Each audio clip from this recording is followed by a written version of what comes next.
سلام. داستانی که میخوام براتون تعریف کنم برای پدر بزرگم رخ داده و خودش شاهدش بوده. بنده در حال حاضر از مرز 55 سالگی سنم گذر کرده. پدر بزرگم حدود 90 سال سنش بود که به دیار حق شتافت. متاسفانه کاری جز صحبت کردن از دستش بر نمی اومد. مدام در رخت خوابش مشغول ذکر گفتن بود یا سوره هایی رو میخوند که از بر بود. اما همه ما پدر بزرگ رو از ته قلب دوست داشتیم. اسمش ذاکر بود و زندگی سختی رو پشت سر گذاشته بود. پدر بزرگ رو حاج ذاکر صدا می زدند. پدر بزرگ کارش تجارت بود. اون تاجر خوشبار بود و وضع مالی خوبی داشت. داستانی که پدر بزرگ برای من تعریف کرده برمیگرده به زمان حکومت پهلوی. اون موقع پدر بزرگ حدوداً 18 یا 20 ساله بود. اون برای اینکه کمک خرج پدر و مادرش باشه کارگری و بنایی میکرد. پدر بزرگم تعریف میکرد که برای افراد زیادی در اون زمان کارگری میکرد. میگفت تعدادی از اونها به قدری بد اخلاق و بی‌انصاف بودن که یا با دعوا یا سر و صدا کردن یا با بهانه‌گیری الکی پولشو بهش نمیدادن. اما در بین معمارای اون زمان اوستالی نامی بود که بسیار انسان خوب و درستکاری بود. منم هر زمانی برای بنایی چه در خونه خودش و چه در هر جای دیگه ای از من درخواست میکرد میرفتم در کار بهش کمک میکردم. یه روز که کنار اوستالی مشغول به کار بودم بهم گفت ذاکر، برادر خانومم از کرمان اومده به دیدن من و خواهرش. اون قصد داره تا برای فرزندش خونه‌ای بسازه، اما کمی اخلاقش خاصه، با به هر کسی نمیتونه کار کنه. من از کار تو براش دیشب گفتم و اون هم تایید کرد. اگه قبول کنی که با اون به کرمان بری، از 0 تا 100 اونجا رو به کمک اون به اسمان برسونی، مزد خوبی بهت میده. به من اجازه بده که تا فردا فکر کنم. روز بعد وقتی که به محل کار رسیدم متوجه مردی کنار اوستالی شدم. نمیشناختمش. اون مرد از اوستالی جوانتر بود، اما یه ابهت خاصی داشت که نمیشد توضیح داد. وقتی رسیدم کنار اونا سلام کردم که جواب سلامم رو دادن، ولی مرد با اشاره سر جواب سلامم رو داد. مشغول آماده کردن مساله شدم. زیر چشمی حواسم بود که اون مرد مدام به من نگاه میکنه. بعد از 2 ساعت که داشتیم کار میکردیم، اون مرد طوری که متوجه نشم منو زیر نظر داشت. به من گفت من ثانی هستم، برادر خانوم اوستا. من معمارم و قصد دارم ساختمونی برای فرزندم بسازم. دنبال کسی مثل تو بودم که در تایم کار سرش به کار خودش باشه. اگه با من بیای و هر روزی که برای من کار کنی مزد 3 نفر رو بهت میدم. و من هم قبول کردم. بعد از رفتن ثانی اوستالی گفت بهترین کار این بود که قبول کرد. اون پول 10 روز کاری رو از پیش به من داد تا به خانوادم بدم تا در نبودم با مشکلی مواجه نشن. گفت فردا صبح زود به خونه اوستا علی بیا تا حرکت کنیم. اوستا دوباره تاکید کرد که بهترین کارو کردی که قبول کردی. دیگه تا چند ماه به طور مداوم کار داریم. گاهی وقتا شده بود تا 3 هفته هم بیکار باشم. اوستا اضافه کرد ثانی خصوصیات خاصی داره. هر کسی رو برای کار کردن کنار خودش انتخاب نمیکنه. گاهی اوقات به تنهایی تمام کاراشو انجام میده، اما نمیذاره کسی بهش کمک کنه. ذاکر، ثانی تو کار ساختمانی کارایی انجام میده که احدی از سر و رمز کارش خبر نداره. روز بعد با بخچه‌ای که کمی خوراکی و یه دست لباس داخلش بود به سمت خونه اوستالی حرکت کردم. به محض در زدن ثانی و همسرش پشت در حاضر شدن. ثانی اسب زیبایی و مشکی که جثه بزرگی داشت از طویله بیرون آورد و سوار شد. دستشو دراز کرد و منو پشت سر خودش روی زین اسب سوار کرد. حرکت کردیم. پدر بزرگم میگفت ثانی مرد بزرگ و سخاوتمندی بود. در طی راه باید از مرکز شهر گذر میکردیم تا توی جاده‌ای که به کرمان میرفت قرار بگیریم. بعد از چند ساعت راه جایی ایستادیم. با مشکی که در اون آب بود وضو گرفت. قبلش بهم گفت ذاکر، پارچه‌ای که توش نون وجود داره رو بیار و پهن کن و قابلمه‌ای که خواهرم در اون غذا گذاشته رو بیار. تو شروع کن به خوردن تا من تموم بشه نمازم. من پارچه رو پهن کردم و غذا رو سر سفره آوردم، اما منتظرش موندم تا نمازش تموم بشه. سانی متوجه شد که من غذا نخوردم و منتظرش هستم. نمازش رو که خوند، پوست گوسفندی رو که زیر پاش برای اقامه نماز پهن کرده بود جمع نکرد و اومد سر سفره نشست. برای من مقداری غذای بیشتری ریخت. به هم گفت زاکر بخور تا توان کار کردن رو داشته باشی. بعد از خوردن غذا به هم گفت کمی استراحت کن تا بعد از اینکه نمازم رو خوندم کمی استراحت کنیم و دوباره به راهمون ادامه بدیم. استراحت کردن ما حتی به 1 ساعت هم نکشید و دوباره حرکت کردیم. به کرمان رسیدیم. از وسط بازارچه‌ای که اون زمان کوچه و خیابوناش گذر کردیم. فقط اینو به شما میگم که پدر بزرگم در حدی مجذوب این شهر شده بود که وقتی وضعش خوب شد یه خونه تو کرمان خریداری کرد. پدر بزرگم گفت وقتی که به خونه سانی رسیدیم متوجه شدم وضع مالی خوبی داره، چرا که خونش از نظر وسعت بسیار بزرگ بود و اتاقهای بسیار زیادی داخلش ساخته شده بود. به محض اینکه وارد شدیم اتاقی در اختیارم گذاشت که داخلش تمام وسایل داخل اون اتاق از وسایل کل خونه ما بیشتر بود. به سرعت همسر سانی که اسمش خاتون بود داخل حیاط سفره پهن کرد و با هم شام خوردیم. بعد از شام سانی به هم گفت فردا کار رو شروع میکنیم، برو استراحت کن. من رفتم به سمت اتاقم تا کمی بخوابم. خانم سانی بعد از اذان صبح یه سینی صبحونه برام در اتاق آورد. حسابی شرمنده شده بودم. بالاخره سانی صدام زد و این دفعه با 2 تا اسب به طرف محلی که قرار بود در آنجا ساختمان بسازیم حرکت کردیم. متوجه شدم که از شهر دور است. وقتی که به اونجا رسیدیم دیوار دور اون محوطه خود سانی به تنهایی چیده بود. واقعا دیوارهای کاهگلی به این زیبایی و صافی تو عمرم ندیده بودم و از نظر پدر بزرگم دیوار کشی به دست سانی به این دقیقی غیر ممکن بود. پدر بزرگم صحبتهای زیادی در مورد کار کردن سانی برام تعریف کرد که اون رو فاکتور میگیرم. قصد دارم ماجرای ماورایی اونجا رو براتون تعریف کنم. البته خواهری بزرگتر از خودم دارم که پافشاری برای این موضوع داره که نباید صحبتهای پدر بزرگ را فاش کنیم. دلیل این حرف خواهرم اینه که ما هم در ثروتی که اجنه به پدر بزرگمان دادن سهیم هستیم و هنوز داریم ازش بهره میبریم، اما من به حرفاش اعتقاد ندارم. بگذریم.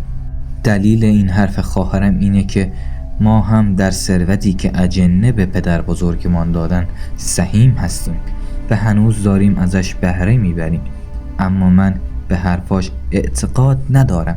بگذریم. پدر بزرگم تعریف میکرد در روزهای اول من خشت میمالیدم و قالب میزدم. سانی هم فقط به من نظارت میکرد و کوچکترین عیب‌ها رو از من میگرفت و من دیگه تکرار نمیکردم.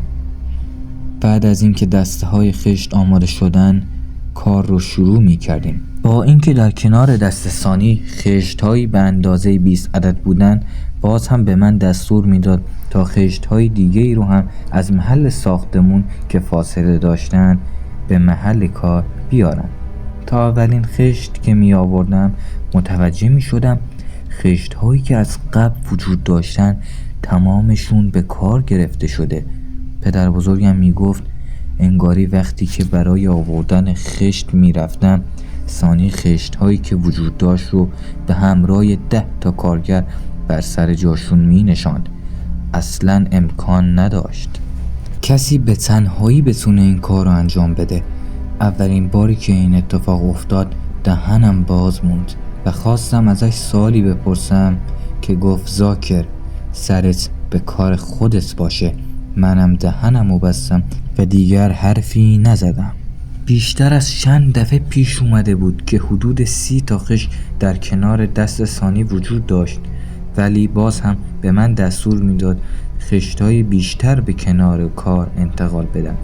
این کار من حدوداً 2 دقیقه بیشتر طول نمی کشید، اما وقتی خشت‌ها رو می آوردم دیگر خشتی در کنار کار در جای قبل خودش وجود نداشت، بلکه تمامی اونا به کار رفته بودند. پدر بزرگم تعریف می کرد وقتی که دیوارهای اتاقهای اونجا رو طی 1 هفته به اتمام رسوندیم، من باورم نمی شد، چرا که زیربنای خونه بسیار بزرگ و وسیع بود و دوماً این بود که من خیلی کارگری کرده بودم. حد و حدود زمانی که کار به اتمام می رسید رو به راحتی حدس می زدم. اون کار و دیوارها حداقل نیاز به 3 هفته کار داشت، ولی ظرف 1 هفته به اتمام رسیده بود. پدر بزرگم می گفت درختایی که همون اطراف خشکیده بود و طول و اندازشون با اندازه این که ما می خواستیم همخونی داشت. بریدیم و به سختی به محل کار انتقال دادیم. به خودم گفتم که حتما تو این کار از کسی کمک می گیریم، چرا که دیوارهای اتاق بسیار بلند بودن و تنهایی نمی شد درختهای بسیار قطور و سنگین را بلند کرد. اول سقف‌ها رو با سانی تنهایی چیدیم، درختهای جلوی ساختمون رو هم روی هم ریختیم و بعد گفت بریم حدود 5 تنه سنگین و 4 تنه کوتاه‌تر را بیاریم. روز بعد که رسیدم تمام اون خرک‌ها روی لبه هر دیوار اتاق گذاشته شده بود. به خودم گفتم ذاکر حتما چند نفر به خواست سانی اومدن و این کار رو انجام دادن. بهترین چیز بود که تو ذهنم برای متقاعد کردن خودم اومد. سانی به هم لبخند زد و رفت. مشغول کار شدیم. پدر بزرگم می گفت سانی بعد از اینکه با شاخه ها سراسر سقف زیر کاهگل دفن می کرد پایین به کمک من می اومد و کاهگلایی که از قبل آماده شده بود را بیل روی آنها می زدیم و روی چوب می بستیم. بعد با هم روی پشت بوم می ریختیم. وقتی برای سقف اول اومد در کنار من شروع به انتقال کاهگل به پشت بوم کرد، اولش فکر کردم قصد داره تا کاهگل ها را انتقال بده و بعد برای صاف کردن آنها و یک دست کردن آنها به بالای بام بره، که فهمیدم قصد نداره بره بالا. وقتی که اون کاهگل ها رو تماما بالا انتقال دادیم رفت شروع به وضو گرفتن کرد و بهش گفتم اوستا قصد صاف کردنشون رو نداری؟ چرا که کاهگل ها خیس و سنگین است. سرم رو آوردم بالا و به هم گفت سرت تو کار خودت باشه. روز بعد در حال انتقال دادن چوب بست ها به کنار اتاق دیگه‌ای بودم و وقتی میخواستم چوب رو از تو چک کنم و ازشون بالا برم تا از استقامت و استحکامشون اطمینان حاصل کنم، نگاهم به سقف افتاد که دیروز با سانی در یک گوشه از اون اندازه کل سقف کاهگل ریختیم، مثل آینه صاف و یک دست. خدا میدونه از حیرت لبه چوب نشستم و زل زدم به سقف. تا حالا این چنین کاهگل زیبا و صافی ندیده بودم. سانی از پایین داشت به من نگاه میکرد، با کف دستش زد به دهنش، یعنی دهنتو ببند. اومدم پایین، صفهای اونجا رو هم به کمک دوستای سانی زود به اتمام رسوندیم. هر وقت پدر بزرگم اینجای ماجرا رو تعریف میکرد به گریه میافتاد. میگفت الله اکبر، از قدرتی که خدا در اختیار داره که چنین موجوداتی خلق کرده. میگفت پنجره هایی که از قبل سفارش داده بود رو آورد و ما فقط درب و پنجره ها را 2 نفری یه روز نصب کردیم و میخ زدیم. سانی گفت ذاکر دیگه کارمون تموم شده. گفتم اوستا تو کاری خانه هنوز مونده. گفت اونا رو هم انجام میدیم و خنده ریزی زد.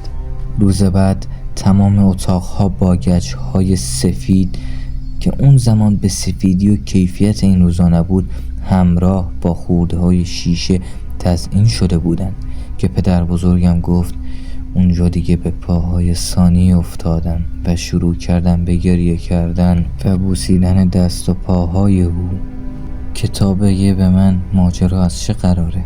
اون گفت ذاکر. گفتم که سرت به کار خودت باشه. سانی وقتی میبینه پدر بزرگم دست از سرش بر نمیداره و مدام التماسش میکنه به پدر بزرگم حرف عجیبی میزنه. بعدن برات تعریف میکنم. پدر بزرگم به سمت اتاق رفت تا روی تخت بخوابه که سانی وارد اتاق شد.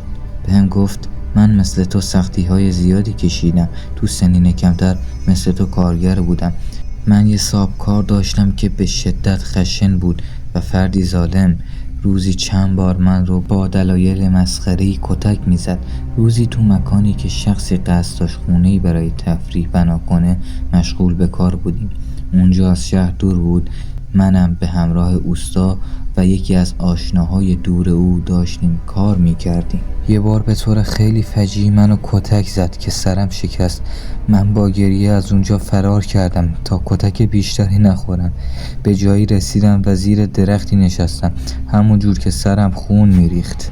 همزمان هم گریه میکردم تا اینکه دست مردی رو از پشت روی شونه هام احساس کردم. اولش فکر کردم همون آدم بدجنسه. ترسیدم که گفت نترس سانی. نگاهش کردم. یه مردی حدوداً 40 ساله‌ای بود. گفت زخمتو ببندم. نمیدونم چی کار کرد که کاملا خونریزی سرم بند اومد. بهم گفت من حواسم بهت هست. الانم برگرد به همون مکان و فردا صبح حتی شده پیاده برگرد پیش خانوادت و دیگه برای این مرد کار نکن. تا فردا من مراقبتم. از زیر چشم نگاهی کردم، دیدم پشت سرش تعدادی زیادی مثل خودش ایستادن. گفت اینا افراد من هستن، نترس. برگشتم و شب شده بود. برای اونی که کار میکردم گاهی نجسی میخورد. اون شب تو حال مستی قصد تجاوز رو به من کرد. اما همون مرد که زیر درخت دیدمش با افرادش اومد و اون فرد رو جوری به زمین کوبید و کتک زد که بیهوش شد. همون شب یکی از اون افراد به دستور اون پیرمرد منو بغل کرد و به سمت خونه برد.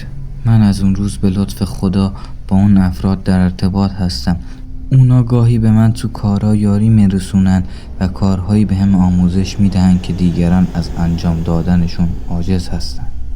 سانی روز آخر کیسه‌ای پر از سکه به پدر بزرگم میده و میگه این هدیه از طرف دوستانم به توه و تا زمانی که من زنده هستم این راز رو در دل خودت نگه دار.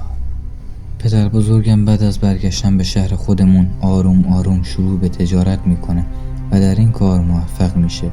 من که خردسال بودم هر زمان همراه پدر بزرگم به کرمان میرفتم سر قبر سانی میرفت و ساعتی در اونجا مشغول تلاوت حمد و سوره میشد. این بود داستان پدر بزرگم و سانی راستار اجنه.